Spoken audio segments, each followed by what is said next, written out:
la flexión pura, ¿no? La flexión pura. Eso es lo que vamos a ver en esta siguiente unidad. Vamos a dedicar a analizar lo que es el esfuerzo de flexión. Nosotros ya veníamos analizando otros esfuerzos, ¿cierto?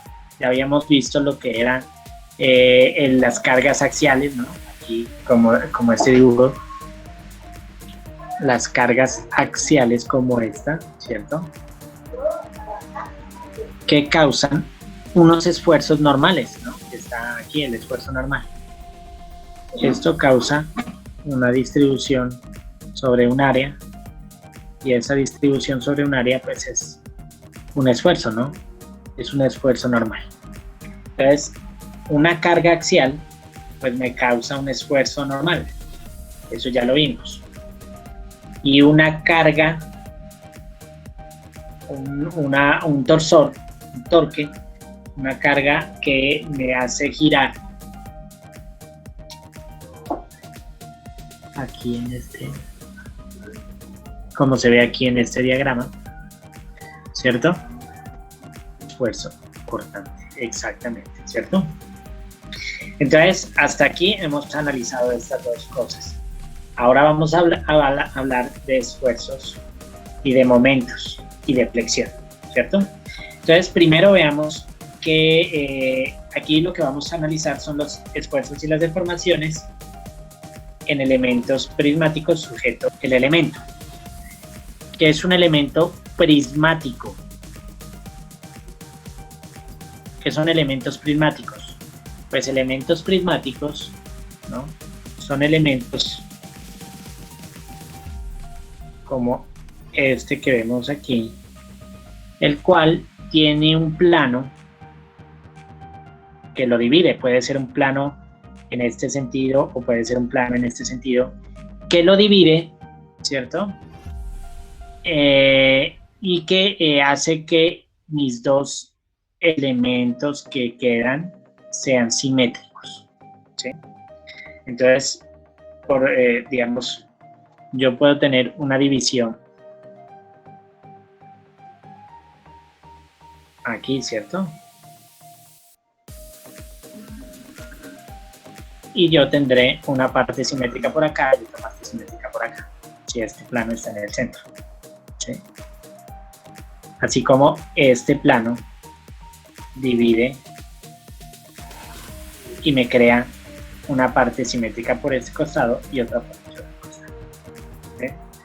Entonces, estos son los elementos prismáticos. ¿Por qué se habla de elementos prismáticos? Porque en la flexión se trabaja mucho con el tema de vigas, y las vigas tienen una simetría y que se pueden analizar. Entonces, ¿cómo se presentan pues los momentos? ¿Sí? Yo multiplico una fuerza como esta que está aquí por esta distancia y esto me crea un momento, ¿cierto? Una fuerza por una distancia me va a crear un momento. ¿Y un par a qué equivale? Pues un par es el resultado de la sumatoria de momentos, ¿sí? Un par es el resultado de la sumatoria de esos momentos. Por ejemplo, aquí se analiza lo que le sucede a una barra cuando tiene dos cargas en el punto A y en el punto B. O sea, tiene una carga en el punto A y una carga en el punto B, ¿sí? Y es simétrica, ¿sí? Están a las distancias. Y en el punto C tiene una reacción y en el punto D tiene otra reacción. Entonces, este elemento, aquí es un diagrama de cuerpo libre, ¿cierto? De esta barra que está sujeta. Puede ser una barra que tiene unas pesas a los lados y que puede ser que se está o apoyando en algunos soportes o una persona la está levantando, ¿no? Podría ser ese el caso, donde tiene unas pesas a los lados que le suman 80 libras por cada lado y tiene unos puntos donde hay una reacción, ¿cierto? Entonces, aquí se está creando un par. ¿sí? Y aquí estoy generando unos momentos.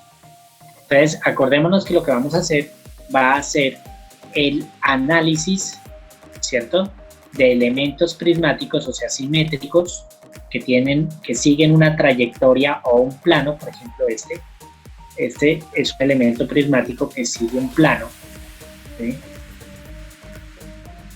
Entonces analizaremos elementos prismáticos sometidos a pares iguales y opuestos. Miren que aquí tengo un par opuesto a este par, ¿sí?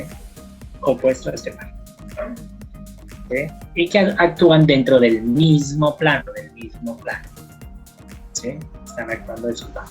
Entonces, esas son las condiciones para que podamos aplicar todo lo que nosotros vamos a hablar en este momento, ¿sí? Si se cumplen esas condiciones, pues simplemente vamos a poder aplicar lo que analicemos de aquí en adelante. Entonces, aquí en el ejercicio que estamos viendo de un diagrama de cuerpo libre de una barra que está sometida a unos esfuerzos, a unas cargas, pues el momento, ¿cómo estará representado? Si yo hago sumatoria de fuerzas, pues la sumatoria de fuerzas va a ser igual a 0, ¿cierto? Porque yo tengo acá dos fuerzas de 80 hacia abajo y tengo dos fuerzas de 80 hacia arriba, o sea que estáticamente está en equilibrio debido a sus fuerzas. Sin embargo, esta carga de 80 libras me está creando un momento, ¿cierto? ¿Cómo yo analizo el momento? Pues simplemente hago esa sumatoria con respecto a un punto, ¿cierto? Un punto donde está ubicada una fuerza y miro lo que le sucede a la barra. Entonces, voy a analizar este punto C. Aquí no, esta fuerza o esta reacción de 80 libras no me está causando ningún efecto sobre el punto porque pues está pasando por el mismo, ¿cierto? Pero sí, esta carga de 80 libras sí me está generando un momento, ¿cierto? Un momento con respecto a la distancia de 12 pulgadas. Entonces, aquí me genera un momento, ¿cierto? Y en este caso, como es una varilla simétrica, pues esta otra carga me está generando otro momento, ¿cierto? Otro momento. Sí, igual al primero porque son las condiciones iguales, no similares, sino iguales. Entonces, en ese orden de ideas, nosotros podemos traducir este diagrama aquí, lo podemos convertir a lo que tenemos en este otro punto, que tenemos la distancia CD que se ve afectada por este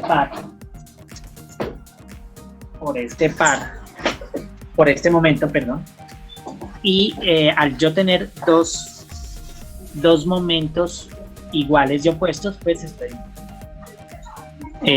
generando un par, ¿cierto? Un par. Entonces, lo que quiero decirles con todo esto es que este diagrama de cuerpo libre yo lo puedo traducir a este otro, donde yo lo traduzco todas estas fuerzas y distancias a dos momentos iguales de 960 libras por pulgada, ¿sí? 960 libras por pulgada iguales me traducen a esta carga de 80 libras por un lado, 12 pulgadas por otro, una reacción de 80 libras en otro punto, etcétera, etcétera, etcétera, ¿sí? Entonces, eso, cuando nosotros estemos planteando los ejercicios, los diagramas de cuerpo libre, pues esto nos va a ayudar a poder plantear o a poder traducir estos dibujos, ¿no? Si yo estoy traduciendo esto, pues ¿qué quiere decir? Un par será una carga con un momento, ¿cierto? Entonces, si yo voy a sacar este momento de aquí, pues, si este diagrama lo voy a traducir, pues, con la información que me dé el ejercicio, seguramente me dará este elemento o este diagrama que voy por este lado. Entonces, eso es importante para que ustedes vayan desarrollando el análisis de estos ejercicios. Bueno, entonces, ¿qué causa el momento? ¿Cierto? Estos pares y estas cargas que vimos. ¿qué me está causando sobre la pieza? Es la pregunta. Entonces, estos momentos, si yo tengo esta pieza, como la veo acá, ¿cierto? El diagrama donde lo veo que está sometida un elemento prismático, está sometida a estos dos momentos iguales y opuestos, pues lo que tengo que imaginarme inmediatamente es que puede ocurrir lo que está pasando aquí, ¿cierto? Que ese elemento prismático se va a flectar con relación a un radio de giro, que en este caso es un punto C, ¿cierto? Ese radio de giro pues va a tener que ver con cuán dúctil es mi material, ¿cierto? O sea, con qué cantidad o con la cantidad de carga que se esté poniendo o con la magnitud del momento que se está analizando, ¿cierto? Entonces, si mi elemento es muy rígido, seguramente pues esto no será así, sino será muy así. Y este punto no estará aquí, sino estará tendiendo hacia fuera. Y entre más rígido y más recta se vea, pues este punto va a tender a ¿qué? Al infinito, ¿cierto?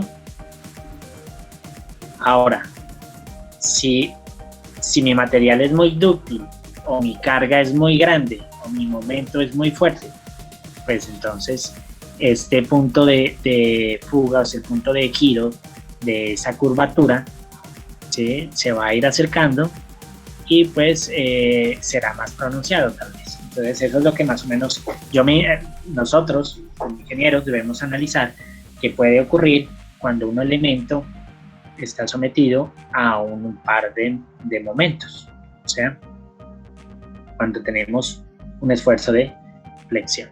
¿Listo? Entonces, esto es lo que le ocurre. ¿Qué quiere decir? Si nos centramos un poco más en el elemento, ¿qué querrá decir?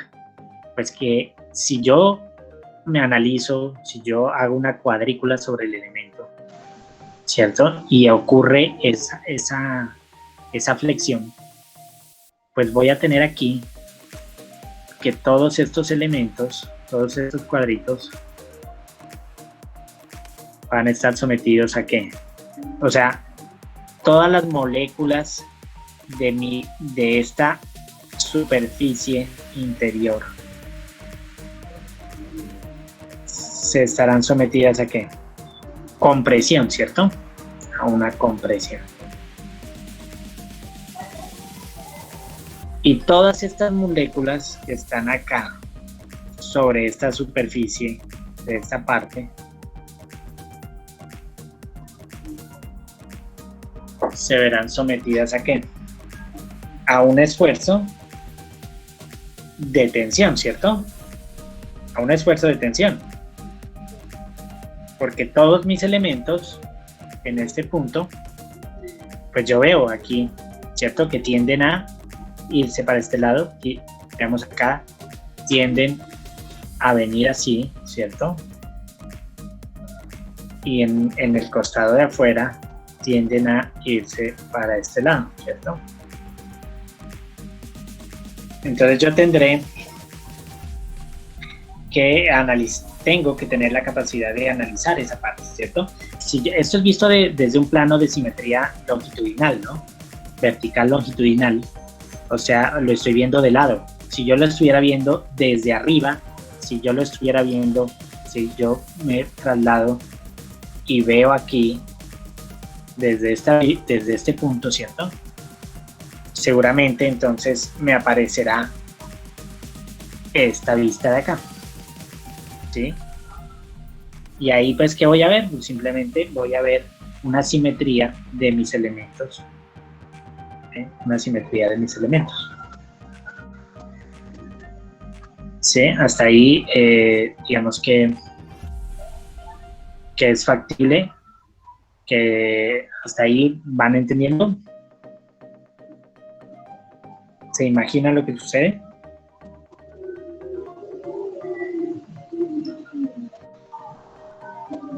Los veo, Profe, o sea que esos son momentos producidos por me olvidé la palabra, por cargas, ¿no? O sea, que están a los extremos del objeto, ¿sí, no? Que están en algún punto, ¿no? Por ejemplo, ¿En algún punto? dos cargas en algún punto, pues me están generando estos momentos que a la vez me generan una flexión. ¿Sí? Las cargas tendrán, ojo que la condición es que estén sometidas, las cargas estén en el mismo plano, ¿no? Entonces acá, si yo tengo una carga aquí, otra carga, o puede ser una sola, ¿cierto? Una carga P, pues esa carga me generará en ese mismo plano el momento. Sobre eso, aquí hay una carga y aquí hay una distancia, ¿cierto? Aquí hay una distancia. Ya. Claro. O sea, no puede ser una carga o dos cargas en planos diferentes. Sí, no, digamos, ahí se analizaría de otra manera. Como lo estamos analizando nosotros, son cargas en el mismo plano. Lo que le sucede a una o varias cargas que están en el mismo plano. ¿Listo? Esas cargas someten la pieza. Vemos aquí, este es un solo plano, digamos. ¿Sí? Que divide a esta pieza por este punto. Por ese punto. Y aquí tendremos que una simetría, o sea, yo tengo este lado que va a ser igual a este otro lado de acá adentro, ¿cierto? Entonces, yo le hago un corte a este plano y esto es lo que veo interiormente, ¿no? Las partículas que se están comprimiendo y se están estirando por un lado y por el otro, ¿no? Entonces, a medida que yo voy, digamos, aquí voy a dibujar esta línea, ¿cierto?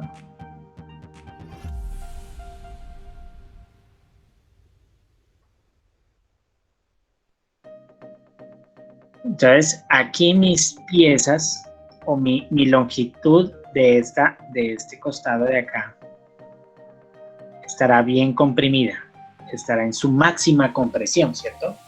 Y a medida, porque miren que esto tiene acá, tiende a tener como este ángulo, ¿cierto? Entonces, a medida que yo voy acercándome, o más bien dicho, alejándome de mi punto, de mi superficie, o sea, si me voy cada vez hacia adentro de la pieza, ¿cierto? ¿Qué va a pasar? Que esa compresión se va a ir reduciendo, o sea, mi longitud se va a ir ampliando, ¿cierto? Y en esta otra, pues mi longitud se amplió más, o sea, mi compresión fue menor. Y si estamos hablando de que en este lado de acá tengo compresión y en el lado de afuera tengo tensión, llegará a un punto en el que se transforme de compresión a tensión. O sea, si yo estoy aquí hablando que estoy en -3, ¿cierto? Y tengo que llegar a 3, ¿cierto? Habrá un punto en el que yo pase por 0, ¿cierto? Donde no estoy ni en el lado positivo ni en el lado negativo. Entonces, aquí también pasará lo mismo. Acá voy a llegar a un punto en donde mi longitud, mis partículas, no van a estar ni en tensión ni en compresión, o sea, donde mi esfuerzo en este sentido será 0. Este esfuerzo que se crea aquí de compresión o de tensión, ¿cierto? O sea, si lo dibujo sobre esta cara aquí, sobre esta cara, dibujaría el esfuerzo como dibujaría el esfuerzo así, ¿cierto? O así, ¿cierto?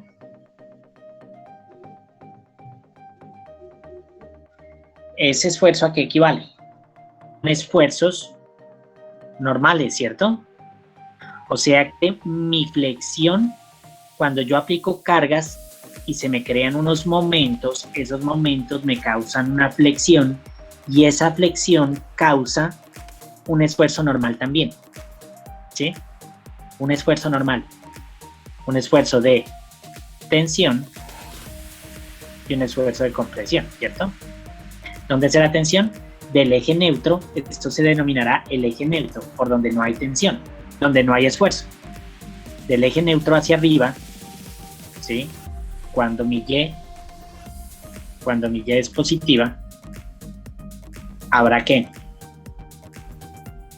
Compresión. Cuando mi Y es positiva, el momento y el esfuerzo es negativo, o sea, aquí mi esfuerzo es negativo, ¿cierto? Yo diré que mi momento, el momento es positivo. Y cuando yo hablo de un esfuerzo positivo, ¿cierto? Un esfuerzo positivo con una Y por debajo del eje neutro, ¿sí? Y cuando, o sea, estaré hablando de un momento negativo, ¿cierto? Cuando mi momento esté hacia abajo del eje neutro, mi momento será negativo. Cuando mi momento va hacia arriba del eje neutro, mi momento es positivo, ¿cierto? Entonces es importante tener en cuenta esas convenciones. La parte que yo pinte aquí de rojo, pues es la parte que se ve afectada por, o es la parte de flexión que hablábamos, ¿cierto? Donde yo aquí tengo los momentos que me están causando esta flexión, ¿sí? ¿Qué es ρ? ρ es el radio de giro de este elemento, de este segmento. Este segmento, digamos, es el segmento de una curvatura, ¿sí? Y ya nosotros conocemos que el segmento de una curvatura que es igual al radio por el ángulo, ¿cierto? Acá estamos encontrando el ángulo de esa curvatura, ¿sí? De ese segmento. Entonces aquí tenemos un radio que es ρ, ¿sí? Y esta curvatura, ¿a qué hace referencia? Esta va por el eje neutro. Y dijimos que el eje neutro tiene esfuerzo cero. O sea que mis partículas en ese eje neutro no están sufriendo ni tensión ni compresión. O sea que la distancia de esa es la distancia original, ¿cierto? La distancia que yo tenía aquí, por ejemplo. Digamos que en este punto había una longitud, ¿cierto? De este segmento, que es el que estamos analizando, y esa longitud en el eje neutro no se ve afectada. Si yo voy hacia arriba, esa longitud se ve más corta, y si yo voy hacia abajo, esa longitud se va más larga, ¿cierto? Por los esfuerzos normales de tensión y compresión. Ahora bien, si esto es la longitud, pues yo puedo cambiar L y el radio lo voy a cambiar por ρ, ¿cierto? Y entonces yo tendré que L es igual a ρ por phi. Que yo sí aquí hago un análisis con esta otra arco, digamos, con este otro arco. A ese arco yo lo llamaría L', ¿cierto? Ese L', pues, ¿qué va a hacer? Va a tener este radio, que es el radio original, menos una distancia Y, porque estoy ubicado a esta distancia, a una distancia Y desde el eje neutro. Entonces, digamos que en ese caso, yo tendré que ρ menos Y por phi será igual a L, ¿sí? La idea es determinar cuál es si yo hago aquí un zoom,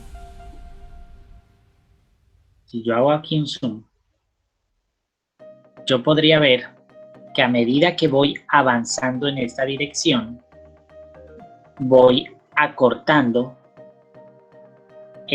una distancia con respecto a mi original, ¿cierto? A mi longitud original.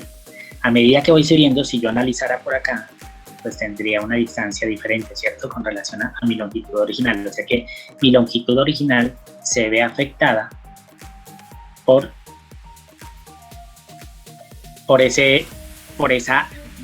el punto donde yo mira, ¿sí?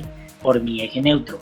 Acá lo vemos el eje neutro, ¿sí? Este es mi eje neutro y yo estoy analizando sobre ese punto. Ese punto tendrá una distancia y. El extremo más alejado se llamará C, ¿cierto? El extremo más alejado se llamará C. Y en ese extremo más alejado, pues digamos que si yo quiero determinar cuál es esta longitud, ¿cierto? ¿Cuál es la longitud que se está haciendo más corta, digamos? Esa longitud será igual a L' menos L. Es lo que el pedazo restado, mejor dicho, de esta longitud. Si uno hace ese reemplazo de las variables, entonces tendríamos que L' es ρ menos y por el ángulo menos L, que es ρ por el ángulo, ¿cierto? Si yo hago esto, ¿a qué será igual? ρ por el ángulo menos y por el ángulo menos ρ por el ángulo. Acordémonos que este es igual, ¿no? Y en este caso, pues yo voy a anular esta con esta y tendré que el segmento que sea cortado, ¿cierto? Es igual a menos y por pi. Pero ese segmento será una deformación, ¿sí? O sea, si ustedes analizan, esto viene a ser una deformación. Y así vamos a encontrar la deformación unitaria, ¿sí? ¿Se acuerdan cuando estábamos analizando el esfuerzo cortante o el esfuerzo de tensión? Todos se apoyaban de la deformación unitaria. Recordemos que esto está dentro del límite elástico. Entonces, aquí volvemos y hacemos una serie de reemplazos donde podremos involucrar tanto a la deformación unitaria como al límite al módulo de Young del elemento para poder dar con la ecuación definitiva. Finalmente, las ecuaciones definitivas que nos pueden decir cuáles son los esfuerzos que están, el esfuerzo de compresión, ¿cierto? Un esfuerzo en X de compresión o un esfuerzo, lo llamo X porque está sobre mi eje X, ¿cierto? Acá está sobre mi eje X. O eje X de tensión. Están definidas por las ecuaciones que se denominan ecuaciones de tensión elástica. Entonces yo aquí digo que mi ecuación en X en algún punto, entonces es importante que miremos esto. Yo aquí estoy hablando de un esfuerzo en X igual al momento, que es este momento, por una distancia Y, que la distancia Y ya pudimos ver en algo cuál es su influencia, ¿cierto? La distancia Y hasta sobre el segundo momento de esa figura o la inercia que nosotros llamamos, ¿cierto? Entonces, el esfuerzo en X en cualquier punto diferente del punto más lejano, que sería el esfuerzo máximo, ¿cierto? Porque aquí estoy hallando un esfuerzo en cualquier punto, no es mi esfuerzo máximo. Mi esfuerzo máximo se da cuando estoy hablando del punto más alejado, o sea, de la superficie. En ese momento emplearé esta ecuación, ¿sí? Que será mi esfuerzo máximo igual al momento por C sobre la inercia, ¿sí? Entonces, aquí nosotros nos damos cuenta de un par de cosas. Primero, la influencia que tiene el eje neutro para los cálculos, ¿cierto? Porque a pesar, digamos, partiendo de ese eje neutro, yo puedo definir, yo tengo aquí mi figura, ¿cierto? Yo tengo, digamos que mi figura está por este lado. Y tengo aquí mi eje neutro, ¿sí? Y un eje transversal que divide esta figura, ¿cierto? Si yo tomo aquí, si yo analizo lo que sucede de una manera microscópica, ¿cierto? Y tomo un diferencial del área, o sea, un punto. Ese esfuerzo que se ve representado, ¿por qué? Por una fuerza, ¿no? Ya sabemos nosotros que el esfuerzo es igual a la fuerza sobre un área. O sea que una fuerza estaría representada por un esfuerzo por un área. Como estoy analizando partículas microscópicas, yo aquí digo que es que un esfuerzo por un diferencial de área. Este esfuerzo por un diferencial de área, ya lo acabamos de decir, equivale a una fuerza. Esto, si lo multiplico por una distancia y, ¿qué me causa? ¿Qué me causaría? Les pregunto. ¿Un momento? Un momento. ¿Y qué momento va a ser? Pues va a ser el momento que nosotros estamos viendo aquí, ¿cierto? Esa fuerza por esa diferencial, pues me va a causar ese momento. Ahora, yo lo que hago acá, pues va a ser integrar esta sumatoria, digamos, voy a hacer la sumatoria de todas esas milésimas de área a través de una integración y voy a encontrar el momento con respecto a qué, con respecto al eje Z, ¿cierto? Al eje neutro, con respecto al eje neutro. Entonces miren que si yo estoy haciendo este diferencial, esto me está causando este momento hacia acá. Lo mismo sucede si estoy analizando un punto por arriba del eje neutro, ¿cierto? Dependiendo si es de compresión o tensión, entonces yo podría decir que está haciendo este esfuerzo, ¿cierto? Este momento, perdón. Entonces, miren la importancia que tiene el eje neutro con relación al momento, ¿sí? Con relación al momento. Entonces, es desde aquí, desde el eje neutro, que yo estoy analizando cuál es la distancia que me puede servir. Acordémonos que en las secciones prismáticas, como hemos dicho que las formas prismáticas que vamos a analizar son formas simétricas, entonces vamos a encontrar en tablas precisamente estos elementos, ¿no? Estas distancias podemos encontrar y podemos encontrar pues la inercia relacionada con este eje, ¿sí? Con este eje. Entonces, cuando nosotros vemos las ecuaciones, aquí tenemos una ecuación que será, por ejemplo, en el esfuerzo máximo, tenemos una ecuación que es el momento por el radio máximo, tomado desde ¿dónde? Desde el eje neutro, ¿cierto? Mi radio máximo sobre la inercia. Esta es una relación, o es un módulo de sección, ¿sí? El módulo de sección de esa figura prismática que será la inercia sobre C. ¿Sí?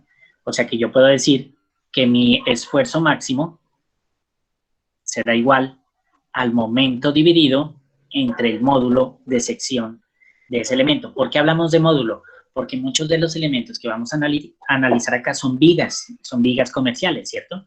Vigas comerciales, y las vigas comerciales ya tienen estos módulos, la inercia, las distancias ya están establecidas de manera estándar, y podemos analizar entonces de manera más fácil y más rápida un esfuerzo si conocemos el módulo.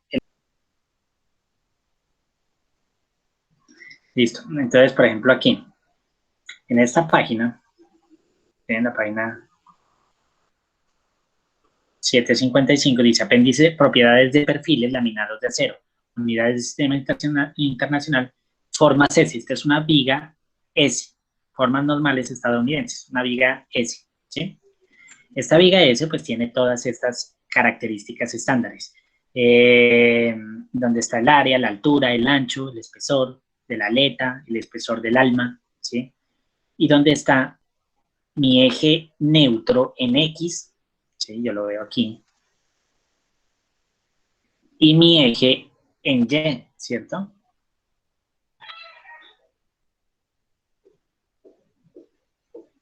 Nosotros, ¿cuál nos va a interesar para nuestro momento? ¿Recuerdan ahorita la figura que teníamos por allá?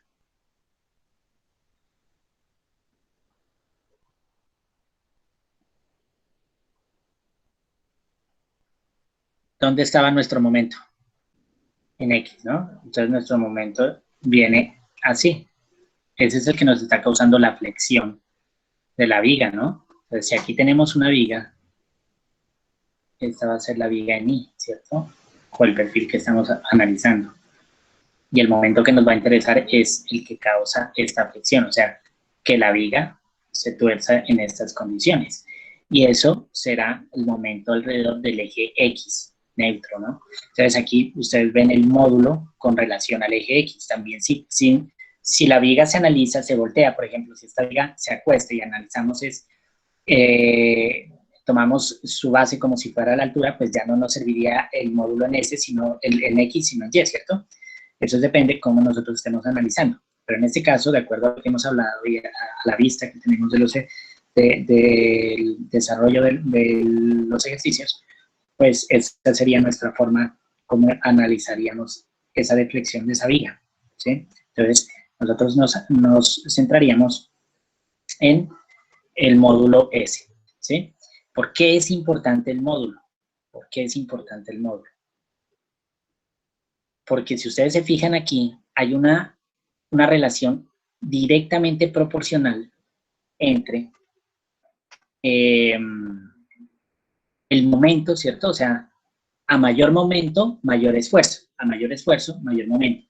Pero hay una relación inversamente proporcional con el módulo, ¿cierto? A mayor módulo, menor esfuerzo. A mayor módulo, menor esfuerzo. Entonces, si nosotros tenemos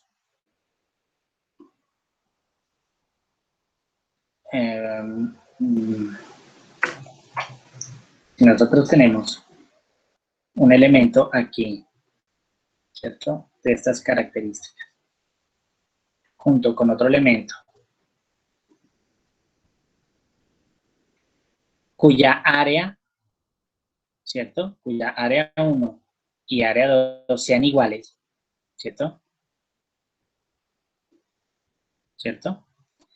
Por decir algo, esto mide 6 y esta 4, y este mide 8 y esta 3, ¿cierto? Entonces, si ustedes analizan ese módulo, que es igual a I sobre C, se van a dar cuenta que I, por ejemplo, del área 1, ya sabemos que la inercia de un rectángulo a qué equivale. Es a un doceavo de la base, que en este caso la base que vendría a ser 4, ¿cierto? Un doceavo de 4 por 6 al cubo. Sobre C.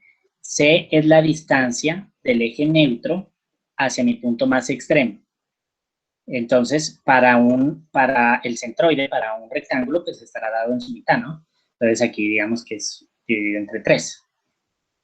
Esto me dará un resultado.